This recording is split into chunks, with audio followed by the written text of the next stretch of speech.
வணக்கம் நேர்களே, நான் உங்கள் ஆஸ்ட்ரோ பூர்ணா. இன்னைக்கு நாம பார்க்கக்கூடிய சிறப்பு பதிவு ஜூலை மாத பலன்கள். ஜூலை மாதத்துல கிரகங்களின் கோச்சார நிலவரங்கள் எப்படி இருக்க போகுது, அது ஒவ்வொரு ராசி என்பர்களுக்கும் என்ன மாதிரியான பலனை கொடுக்க போகுது அப்படின்றத இந்த பதிவுல நம்ம தெளிவா பார்க்கலாம்.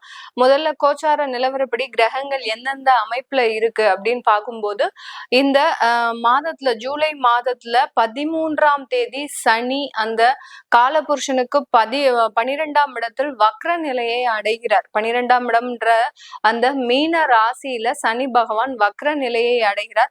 அடுத்து 17ஆம் தேதி ஜூலை மாதம் சூரியன் ஆகப்பட்டவர் மிதுன ராசியிலிருந்து கடக ராசிக்கு பெயர்ச்சியாகி வர்றார். அடுத்து 18ஆம் தேதி 7வது மாதம், அதாவது 18ஆம் தேதி ஜூலை மாதம் அந்த புதனாகப்பட்டவர் வக்ர நிலைக்கு வருகிறார். 26ஆம் தேதி ஜூலை மாதம் அந்த சூரியன் ஆகப்பட்டவர் ரிஷப ராசியிலிருந்து தன்னுடைய சொந்த வீட்டில இருந்து மிதுன ராசிக்கு பெயர்ச்சியாகி வர்றார். 29ஆம் தேதி ஜூலை அந்த செவ்வாய் ஆகப்பட்டவர் சிம்ம ராசியிலிருந்து கன்னி ராசிக்கு பெயர்ச்சியாகி வர்றார். இந்த மாதிரியான அந்த கிரகங்களின் கோச்சார நிலவரப்படி அமைப்புகளின்படி ஒவ்வொரு ராசி என்பர்களுக்கும் அந்த தற்காலிகமான ஒரு சூழ்நிலை எந்த மாதிரி இருக்க போகுது, இதனால என்னென்ன மாற்றங்கள் இந்த ராசி என்பர்களுக்கு கிடைக்க போகுதுன்றத இந்த பதிவுல தெளிவா பார்க்க போறோம். சிம்ம ராசி என்பர்களுக்கு ஜூலை மாத பலன்கள்ல இந்த சிம்ம ராசி என்பர்களுக்கு ஏற்கனவே உங்களுடைய ராசியின் மீது கேது போயிட்டு இருக்கிறார். கேது போகிறதுனால அதிகப்படியான மனக்குழப்பங்கள், நிம்மதியான ஒரு சூழ்நிலைன்றது எங்களுக்கு இன்னும் வரல அப்படின்னு சொல்லக்கூடியவர்கள்லாம் இந்த மாதத்துல வரக்கூடிய பிரதோஷ வழிபாட பண்ணுங்க. யார் யாருக்கெல்லாம் மன நிம்மதி கெட்டு போய் இருக்கு, எந்த ஒரு விஷயமுமே நாங்க டிசிஷன் மேக்கிங் சரியா பண்ண முடியல அப்படின்றவங்க இந்த காலகட்டம் ஒரு பிரதோஷ வழிபாட பண்ணுங்க. பிரதோஷ வழிபாடு உங்களுக்கு மிகப்பெரிய ஒரு நல்ல சேஞ்சஸ லைஃப்ல கொடுக்கும். ஆனா இந்த சிம்மராசி என்பர்கள் பாத்தீங்கன்னா பெரிய அளவுக்கு இந்த தெய்வ வழிபாடு எல்லாம் இருக்காது. நானே ஒரு தெய்வம், எனக்கு என்ன தெய்வம் அப்படின்ற மாதிரி தான் பேசுவாங்க. அதனால அந்த தெய்வ வழிபாடு அப்படின்றது மிக முக்கியமான ஒரு விஷயம். நீங்க யார தெய்வமா நினைச்சிட்டு இருக்கிறீங்களோ அவங்கள கூட நீங்க தாராளமா பிரார்த்தனை பண்ணிக்கலாம். யார ரொம்ப அதிகமா விருப்பப்படுறீங்க, இப்போ உங்களுடைய பெற்றோர்களா இருக்கலாம், பெற்றோர்களை தெய்வத்துக்கு ஈக்குவலா நீங்க நினைச்சு இது பண்ணலாம். அவங்க கிட்ட ஒரு ஆசீர்வாதம் வாங்கிட்டு போயிட்டு நீங்க உங்களுடைய வேலையை ஸ்டார்ட் பண்ணுங்க இந்த ஜூலை மாதம். ஏன்னா அப்படி இருந்தாதான் ஏதாவது ஒரு ஆசீர்வாதம்ன்றது, யாரோ ஒரு குருமார்களோ இல்ல உங்களுடைய பெற்றோர்களோ இல்ல தெய்வத்தினுடைய ஆசீர்வாதமோ ஏதோ ஒரு ஆசீர்வாதம் இருந்தாதான் கண்டிப்பாக உங்களுடைய கர்மா களையும். அதனாலதான் இவ்வளோ ஒரு பிரச்சனையும் இது எல்லாத்தையும் நீங்க செஞ்சுட்டே வந்தீங்கன்னா இந்த ஜூலை மாதத்துல ஒரு சின்ன சின்ன சேஞ்சஸ கண்டிப்பா உணர முடியும். உங்களுடைய 8ஆம் இடத்துல இருக்கக்கூடிய அந்த சனி பகவான் வக்ர நிலை அடைகிறார். நான் இந்த ஆசீர்வாதத்தை பத்தி பேசும்போதே, அந்த ஒரு பிளெஸிங்ஸ பத்தி பேசும்போதே பாத்தீங்கன்னா உங்களுக்கு சனி வக்ர நிலை அடைகிறதையும் பத்தி சொல்றேன். அப்படி இருக்கும்போது ஆட்டோமேட்டிக்காக உங்களுக்கு ஒரு நல்ல ஒரு சேஞ்சஸ்ன்றது லைஃப்ல கண்டிப்பா கிடைக்கும். சனி வக்ர நிலை அடைகிறதுனால இழந்த பணங்களை மீண்டும் பெறுவதற்குண்டான ஒரு நேரமாக இந்த ஜூலை மாதம் இந்த ராசி என்பர்களுக்கு இருக்கும். ஏமாந்துருப்பீங்க, யார்கிட்டயாவது கொடுத்து காசை கொடுத்து நீங்க சிறுக சிறுக சேமிச்சது, பல்ல கடிச்சிட்டு வாய் மூடிட்டு நீங்க சம்பாதித்தது, இது எல்லாத்தையுமே பாத்தீங்கன்னா அந்த இடத்துல நீங்க ஒரு ஏமாற்றத்தை சந்திச்சிருப்பீங்க இந்த சிம்ம ராசி என்பர்கள். இவர்களுக்கு எல்லோருக்குமே இந்த மாதம் அதுல இருந்து ஒரு பெரிய ரிலீஃப் அப்படின்றது உங்களுக்கு கிடைக்கக்கூடிய ஒரு நேரமாக இருக்கும். ரொம்ப நாளா பணம் போடுறேன்னு சொல்லிட்டு இருந்தவங்க இந்த மாதம் தான் போடுவாங்க. அந்த அளவுக்கு ஏதாவது ஒரு வருமானம், தடைப்பட்ட வருமானங்கள் இந்த மாதத்துல கிடைக்கிறதுக்கு உண்டான ஒரு நேரமாக இருக்கும். பிசினஸ பொறுத்த மட்டுக்கும் பெண்கள் இந்த காலகட்டம் ரொம்ப கவனமா இருக்கணும். பெண்கள் செய்யக்கூடிய சில விஷயங்கள்னால ஏதாவது ஒரு ஏமாற்றம் அடைஞ்சிருவீங்க. ஏன்னா நீங்க ரொம்ப வெளிப்படையா நேர்மையா எல்லா பிசினஸ் டீட்டெயில்ஸையும் வெளியில சொல்லும் போது ஆட்டோமேட்டிக்காக அங்க ஒரு ஏமாற்றம்ன்றது கண்டிப்பா இருக்கும். இதே இது சிம்ம ராசி ஆண்கள் பிசினஸ் பண்றாங்க அப்படின்னா ரொம்ப நேர்த்தியாக பிசினஸ் பண்ணுவாங்க.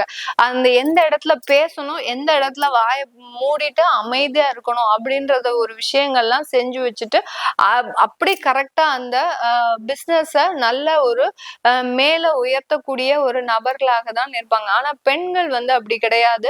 பெண்கள் எப்போதுமே கொஞ்சம் நம்மளாட்டையும் நேர்மையா பிசினஸ் பண்றோம் அப்படின்ற ஒரு வெளிப்படையான ஒரு தன்மையை அங்க வெளியில காட்டும் போது அங்க உங்களை அறியாமலேயே நீங்க ஏமாந்துட்டு இருப்பீங்க.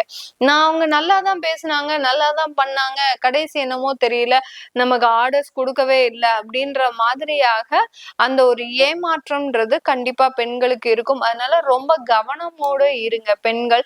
நீங்க பிசினஸ்ல இன்வால்வ் ஆகாம உங்களுடைய சார்பா வேற யாரையாவது வேலைக்கு அமர்த்தி அந்த பிசினஸ நீங்க பாத்துக்க வச்சுட்டீங்க அப்படின்னா பின்னாடி இருந்து பேங்க்ல இருந்து கண்டிப்பா ஒர்க் பண்ணலாம். ஒர்க் பண்ணும்போது ஆட்டோமேட்டிக்கா அதுல ஒரு நல்ல வளர்ச்சின்றது இந்த சிம்ம ராசியில இருக்கக்கூடியவர்களுக்கு கண்டிப்பாக இருக்கும்.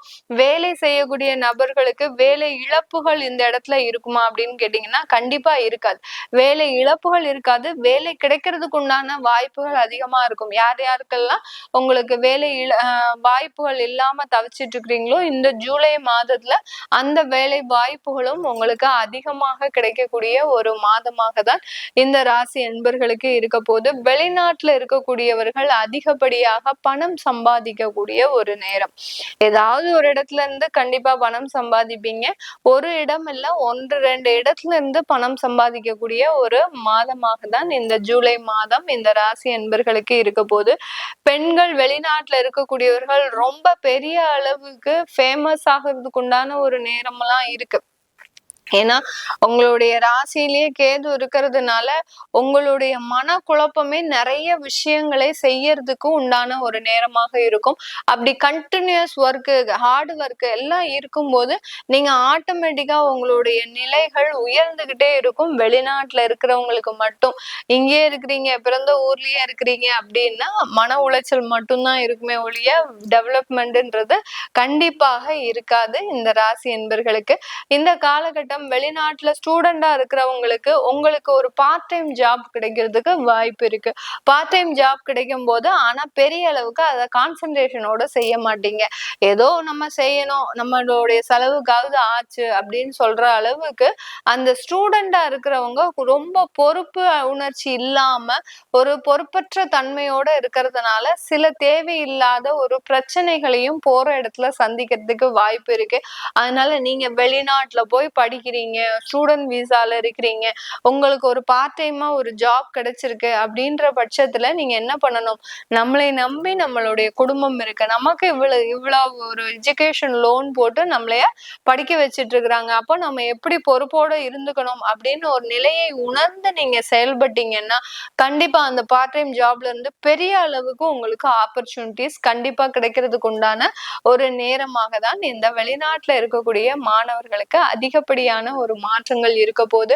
இந்த காலகட்டம் திருமண தடைகள் நீங்குவதற்குண்டான ஒரு நேரம். 8ஆம் இடத்துல இருக்கக்கூடிய அந்த சனி பகவான் வக்ர நிலை அடையிறதுனால திருமண தடைகள் நீங்குவதற்கும் திருமண முயற்சிகள்ல நல்ல சக்சஸ், அடுத்து பாத்தீங்கன்னா நீண்ட வருடங்களாக தேடிட்டு இருந்த அந்த வரன்கள்லாம் ஈஸியா அமையறதுக்கு உண்டான ஒரு நேரம்.